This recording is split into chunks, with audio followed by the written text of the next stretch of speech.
from my standpoint, it's very reminiscent of some of the periods during 2017, 2018. Some of the vibes of like Elon. Elon clearly sounded down. He clearly sounded like something's happening, something's going on. And I think if I were to read between the lines, and you guys correct me if I'm wrong, I think he has legitimate concerns about the broader macroeconomic environment. I think that really shone through very, very loudly in this call.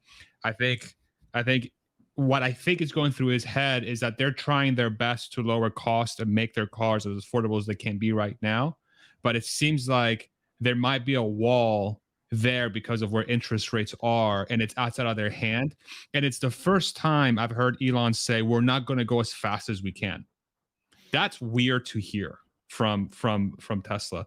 We're not going to go as fast as we can, which means that they're heavily dependent on the macroeconomic conditions. It seems like now Elon, like he said I might be a little bit too pessimistic or too conservative here. There might be something else going on, but one needs to think that there's a level of data they have out there that's speaking to this, where they're afraid to push any harder than they're at right now. And what's interesting about the Mexico thing is like the Mexico thing would have solved the affordability problem in a way, because now they're coming out with the compact car, and that's going to lower costs dramatically to the end consumer. Yeah, you'll be selling a compact car for higher monthly payments because of a higher interest rate, but that cost of that car is going to be lower than a Model Y or Model 3 one would think to the end consumer, right? So it would still increase the ability for them to sell it. Now they've shifted that production and they're going to start it in Texas, which is great. So maybe part of the plan is saying, hey, for the next couple of years, we're unsure if having Mexico and Austin going full tilt will be a wise decision. We'll start with Austin first with compact, and then once we're confident about interest rates, we'll go ahead. But I will tell you one thing that for sure will come out of this call negatively. That's I think a lot of people are going to run with is that hey, this signals that EVs are not as popular as we thought they were. I bet you that's going to be one of the headlines that comes out of this. They're going to misconstrue what was said on this call into, well, EVs, yeah, we told you EVs aren't going to be that popular. Clearly, you see why this is. Elon's afraid that demand's not going to be there because of the macroeconomic conditions. And then they'd be like, hey, look, the macro says no recession.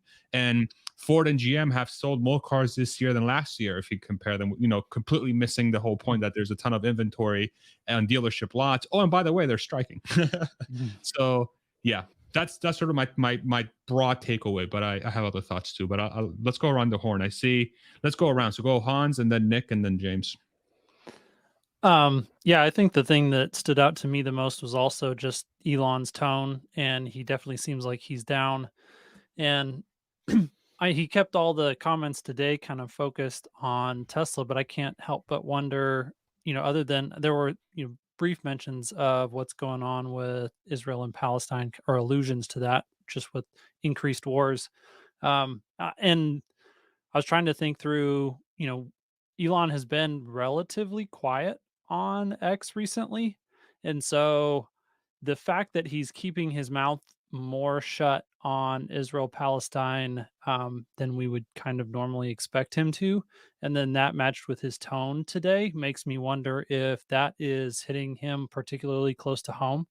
Um, and if that is one of the things that's driving some of his just reflective kind of melancholy mood, and then that will also color his analysis of just the macro environment and geopolitics and where Tesla's positioned in a time of what's looking to be increasing uncertainty, increasing amounts of risk, increasing amounts of instability.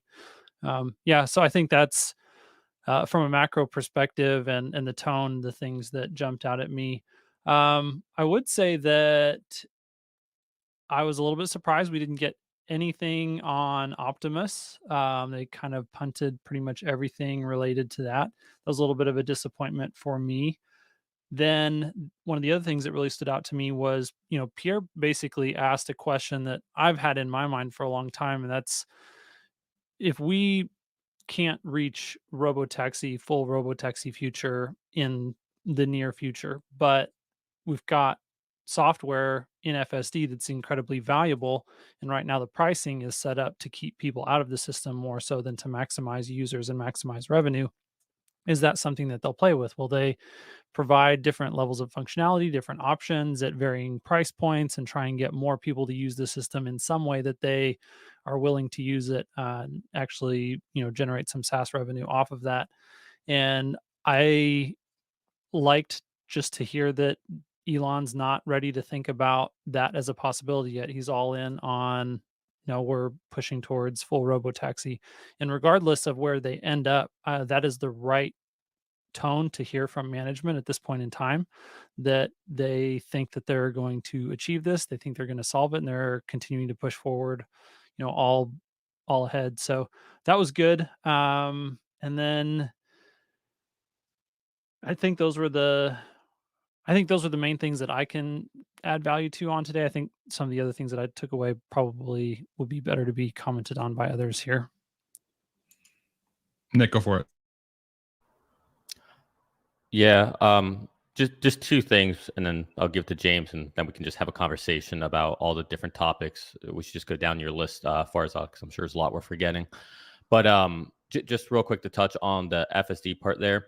I think that's the right move for Tesla and for Elon, and to not have some type of intermediate or lesser version, because if you've been in the software long enough, you notice that if you have some type of crutch like that, it tends to give the impression of, well, we're making more money on it, whatever, it's fine. We don't have this imperative as strong as we did before. And so I think Elon sees that as kind of, yeah, it would produce more revenue, more people could use it, but it would also kind of be a drag to the engineering teams. As far as, this is why before, hey, Alexandra, when we were talking, I was saying, like, we have to take a step back and look at the macro. In spite of everything, and I get this is quarter to quarter, and we're looking at this from an earnings perspective and a quarterly perspective, everything, honestly, on the earnings report was pretty good in spite of everything.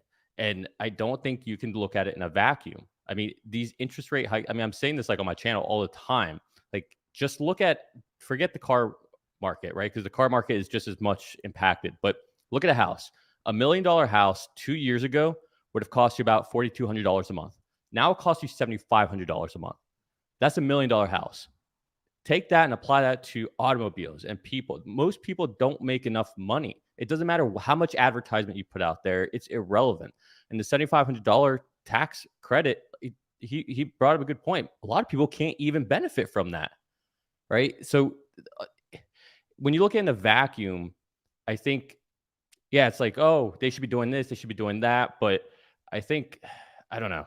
I think it's people talking from, to take Elon's quote from like an ivory tower, and people don't have enough people around their lives that are making $50,000, $40,000, $60,000 a year. Because I talk to those people. I have friends who make that much money, and they're like, yeah, cool. Even if it is $42,000, $37,000, I still can't afford a brand new car. It's ridiculous. So I think that's the ground truth. I think people are also worried about the economy. Like, it's more than just advertising or knowledge out there. Like, we are potentially on the precipice of a World War III and the next cycle downturn if we're not in it already and we're just not aware of it, which tends to happen. So I think people are being cautious. People are still scarred from 08, 09.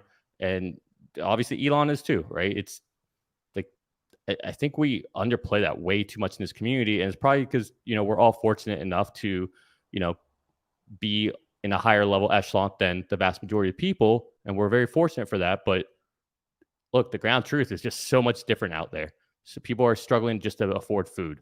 So anyways, I'll get off my rant there.